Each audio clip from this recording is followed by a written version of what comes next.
I want you to do something a little radical right now, like wherever you are listening to this. Yeah, just take a second. Exactly. I want you to literally unclench your jaw. Just let it go. Drop your shoulders. Most of us don't even realize we're tensing up, you know? Right. And look, I don't care if you just finished, a grueling 12-hour shift on the hospital ward, or if you just stepped off a loud, dusty job site. Or even if you're just mentally exhausted from staring at screens all day long. Leave it at the door. It's over. You are officially entering quiet mode. So just take a deep breath. That's the baseline we need for this. It really is. And now I want you to look at the phone sitting next to you, or maybe the smartwatch on your wrist.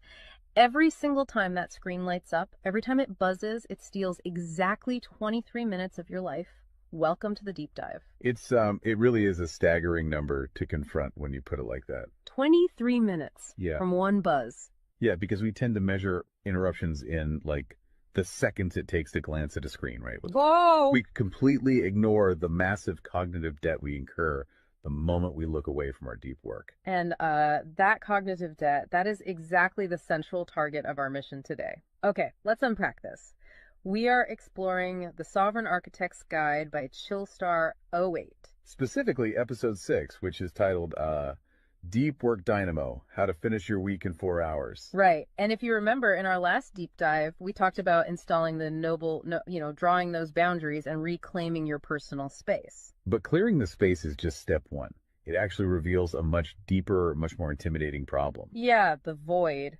What are we actually supposed to be building in that silence we just fought for? Because if we don't have a blueprint, the noise of the world is just going to rush right back in to fill it. Oh, for sure. We have this natural horror of a vacuum.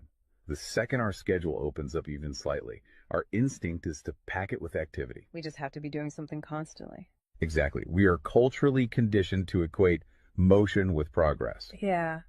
But Chillstar 08 introduces a really brilliant distinction here. She talks about the trap of idling. I love this concept so much. Think about a car engine, right? Mm-hmm. The engine is running, the pistons are firing, it's burning through all this expensive fuel, making a ton of noise and vibration. But the car is in park. Yes, it isn't going anywhere, and that is what most of our daily quote-unquote busyness looks like. We feel incredibly productive because we are in constant motion. Right. You check a text message while you're sitting at a stoplight. Or you answer a quick email while walking from your car to the front door. You stare at a spreadsheet on your laptop while, your family dinner is sitting right in front of you, literally getting cold. And that right there is the illusion of productivity.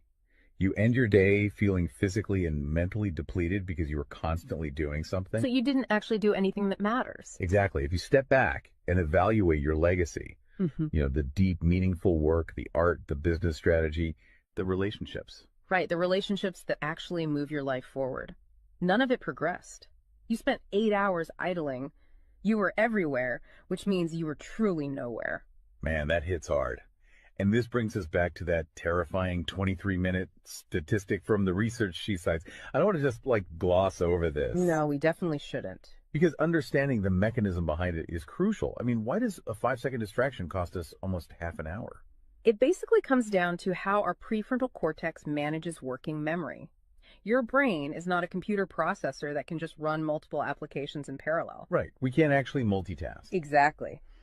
When you are doing deep work, say writing a complex proposal, your brain loads this massive fragile web of context into your working memory. Like holding all the pieces of a puzzle in your hands at once. Yes. You are holding multiple variables, ideas, tones all at once.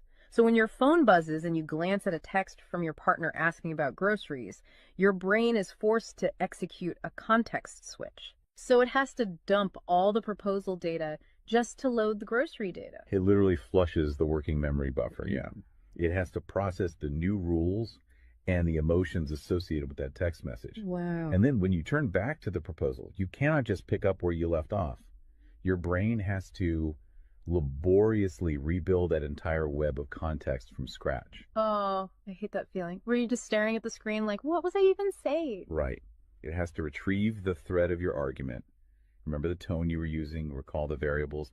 That rebuilding process takes an average of 23 minutes of cognitive effort. And it burns a ton of energy doing that, right? Massive amounts of glucose. That explains so much. I mean, that is why people hit 5 p.m.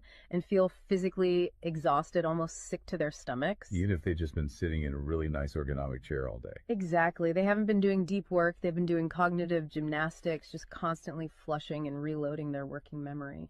They are burning fuel just to stay in park. So, okay, let me bring in what I like to call the transformer concept here.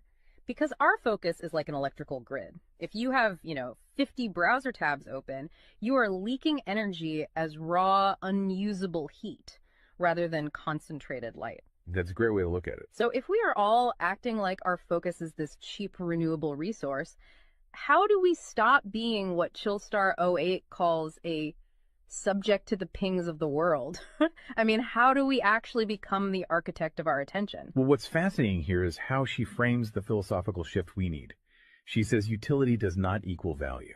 Oh, say that again. Utility does not equal value. Right. In the modern workforce, we have been completely conditioned to believe that being constantly available makes us valuable. Like if you answer a Slack message in 3 seconds, you're the hero. Exactly. You are praised as a good worker. Or if you jump on a Zoom call with like 5 minutes notice, you're a team player. But that is just utility. I mean, being highly available makes you a commodity. You're like a human router just passing information back and forth. And routers are easily replaced. True sovereignty, true value comes from being impactful. You simply cannot make a deep, lasting impact if your attention is constantly fractured by the agendas of other people. Yeah, when you operate like that human router, you are spending your finite, precious Mondays executing someone else's script. You're a subject to the pings of the world. Okay, so we know the biology of why this destroys our focus, and we understand the philosophical trap of, trying to be too available, but how do we actually fix the mechanics of our workday? We have to build the deep work dynamo. Right. So think of your attention like water pressure. If you poke 50 tiny holes in a garden hose, open browser tabs, email notifications, group chats. The water just trickles at the end. Exactly. You cannot wash a car with a trickle. You're just making the driveway wet. That's true. So the Dynamo Audit she lays out, it's about putting a high pressure nozzle on that hose. It narrows the opening to create a stream powerful enough to actually blast through the dirt. And the first step in that audit is auditing the physical environment itself. She calls it analyzing your signal-to-noise ratio. Okay, so visualize your workspace right now. She asks you to determine if it is a sanctuary or a transit hub. Let's be honest. Most of us are operating in transit hubs. A transit hub is a place of constant arrival and departure. People walking by, announcements over the loudspeaker, just a blur of motion. Yeah, and you can't build a legacy in a train station. But we need to push past the basic phones are distracting advice, right? Because our listeners already know that. Oh, absolutely. Chillstar 08's rule is much more brutal than that. She says if the phone is even sitting on your desk, even face down, it is acting as a parasite on your cognitive grid. A parasite, just by being in the room. The research supports this entirely, by the way. The mere presence of a smartphone in your visual field, even if it is completely powered off, measurably reduces your cognitive capacity. Because your brain is having to actively expend energy to ignore it, right? Exactly. It is running a background process that just keeps saying, don't check the phone, don't check the phone. That is energy being actively stolen from your primary task. So sovereignty literally begins the moment you physically remove the device from the room, put it in a drawer down the hall. Close the door. Make the physical environment quiet. But okay, let's say you've done that. That doesn't stop your own brain from creating internal noise, right? Like trying to juggle 5 projects at once. How do we fix the internal wiring? That brings us to the second pillar of the audit, which is the batch wiring rule. This directly addresses the danger of switching fatigue, which we touched on with that 23-minute penalty. Right, the cognitive glucose burn. Yeah. When we attempt to multitask, like writing a creative brief, then pausing to check inventory levels, then answering 3 customer service emails. And then trying to go back to the brief. Right. We are grinding our mental gears to dust. We are switching between entirely different cognitive states. Because creative writing uses a completely different part of the brain than calculating inventory, obviously. They require entirely different operating frequencies. So the batch wiring rule dictates that you must group similar tasks together based on their cognitive load. Okay. And you do not switch the current until that specific type of work is completely done. You do all your deep analytical thinking in one high voltage burst. And then you save all your reactive administrative stuff for a separate lower voltage block later in the day. Precisely. It's all about staying in one gear. Like if you are driving up a really steep hill, you don't constantly shift between first gear and fifth gear. You lock into the gear that provides the right torque and you just ride it out. That's a perfect analogy. But okay, here's where it gets really interesting. This leads to the third pillar of the audit, and this is where I actually need to seriously push back on the source material a bit. She calls this the zero access window. Ah, yes. This is usually where the resistance starts for people. Because it sounds impossible for a normal person. She says you cannot just plan to be focused, right? You have to legally schedule it. You have to lock in one sovereign hour. Yeah, 1 hour where you are legally dead to the outside world. No boss, no family, no, hey, do you have a second for a quick question? Just you and the blueprint. It's extreme, yes. But let's do a reality check here. I mean, I see how that works for a solo digital entrepreneur or a freelance writer, but what about someone whose literal job description is to be available? Right, like an IT support specialist. Or a floor manager, or a nurse on a ward, or even, a parent at home with a toddler. How do they justify just vanishing? It feels like this advice only applies to a very specific, privileged type of worker. That is the most common and, frankly, the most valid hurdle to this entire system. But we really have to look at how the principle scales, and we have to look at the internal psychology of the worker. Okay, walk me through that. First, let's address the context of Chillstar '08's own life. She is not some solitary monk living on a mountain. She is a wife, a mother, and a grandmother. Oh, wow. Okay. Yeah, and she runs a luxury travel agency and a digital marketing business. Her entire professional and personal life is built around communication and client management. She probably receives hundreds of legitimate demands on her attention every single day. So she is really in the thick of it. She isn't just speaking from some ivory tower. Far from it. She implements the zero access window because of those demands, not in spite of them. Now, for the IT manager or the nurse, obviously, you cannot vanish while on active duty if your role is acute response. Right. You can't ignore a burning server or a patient monitor. Exactly. But the principle applies to the deep work surrounding the active duty. The scheduling, the charting, the strategic planning. Even in highly reactive jobs, there is legacy work that gets pushed to the margins. That makes sense. And the challenge isn't just logistical, it is deeply psychological. It's the internal guilt, isn't it? Yes, exactly. People feel like bad employees or bad parents or bad partners when they set a hard boundary. Yeah. We tie our entire self-worth to our responsiveness. We think, if I am not instantly available, I am failing them. Man, that is so true. We feel guilty for taking an hour to ourselves. But setting a zero access window is not about neglecting your family or your team. It is about condensing your high level work into massive, high impact bursts of energy so that you can actually be present later. Wow. Okay. Consider the alternative. If you don't carve out that absolute focus, you end up giving your family or your team partial fractured attention for 12 hours straight. Exactly. You are physically at the dinner table, but mentally you are drafting an email. Or you are sitting on the floor playing with your kid, but you're checking a Slack notification over their shoulder. You are trading constant low quality availability for scheduled high quality presence. It is entirely about communicating boundaries to protect the quality of the time you do give people. You tell your team, look, I am going offline for 60 minutes to finish this crucial report. If the servers literally catch fire, call this specific emergency number. Otherwise, I will address all questions at 11:00 a.m. Right. You aren't vanishing to hide. You are vanishing to get the work done efficiently so you can actually live your life. Which brings us to the ultimate why behind this entire system. Because once you fight through that guilt, once you build this 4-hour fortress, you have to know what it is all for. It's not just about becoming a hyper-efficient robot. No, because if you use these tools just to do more of your boss's busy work or to take on 3 more stressful projects, you have entirely missed the point. You are just speeding up the treadmill. If we connect this to the bigger picture, the destination we are driving toward is a concept she calls passive magnetism. Okay, break down passive magnetism for us, because it sounds a bit abstract. Think of it as the gravity your work generates when it is undeniably good.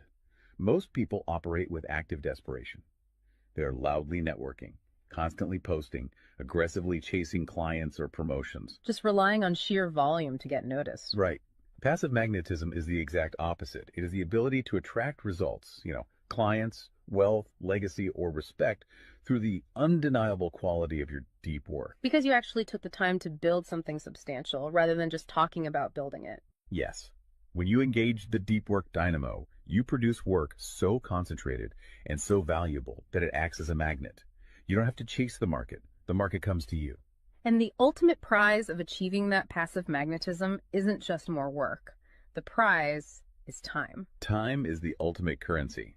The dream of the sovereign architect is to finish an entire week's worth of business output in just 4 hours. You do this high voltage work often while the rest of the world is literally still hitting the snooze button. You free up the remaining hours so you can go be a traveler, so you can be a creator. So you can be a fully engaged grandparent like Chillstar 08. Exactly. She frames it beautifully in the source text. She says, we wire for silent so we can live in volume. Oh, I love that. We embrace the discipline of the quiet fortress so that our actual lives can be loud, vibrant, and fully experienced. We are finally taking control of the dial. But, making that shift from a frantic, reactive employee to a calm, sovereign creator requires a massive shift in identity. You have to tune your mind before you sit down to do the work. It is really difficult to just sit down at a desk and instantly command your brain to perform deep work, right? Especially if you've spent the last hour navigating traffic and listening to the news. You need a transition ritual to cross that threshold. And Chillstar 08 provides something for this transition called the Chillstar's Creed. It is designed to be a grounding frequency. It really centers you. Yeah, so I want you, the listener, to use this. I want you to imagine a slow, steady heartbeat in the background. Just a deep, resonant 528 hertz frequency. Just let the frequency of these words settle into your mind before you initiate your deep work. Ready? Take it in. I am grounded in peace. I am reaching for my stars. My light is my own. I am a star and I will shine bright. I will reach for the sky. I release what was. I embrace what is becoming. Using a creed like that is just such a powerful behavioral trigger. It really shifts your state. When you speak those words, even just internally, you are consciously reminding yourself that your light, your focus, your energy is your own. It does not belong to your inbox. This does not belong to the algorithm. Right. You are releasing the frantic energy of the morning and embracing the sovereign focus of the architect. So we always want to translate this high-level theory into ground-level reality for you. We don't want you to just listen to this and go right back to idling. Definitely not. Here's your 1% install. This is your micro-win to take action on this deep dive immediately. Tomorrow morning, before the world starts demanding your attention, before you check a single news site or open your email, I want you to set a timer for exactly 60 minutes. Put your phone in another room entirely. Yes, physical distance. Do not open any extra browser tabs. Pick one legacy task, just one, and flip the switch on your very first sovereign hour. And be prepared for it to feel incredibly uncomfortable at first. Your brain will crave the dopamine hit of a notification. Oh, you will feel an almost physical itch to check your messages. But if you can sit in that silence, if you can endure that initial friction, you will watch the dynamo start to spin. You will enter that flow state, and the old blueprints of hustling and grinding will be completely burned away.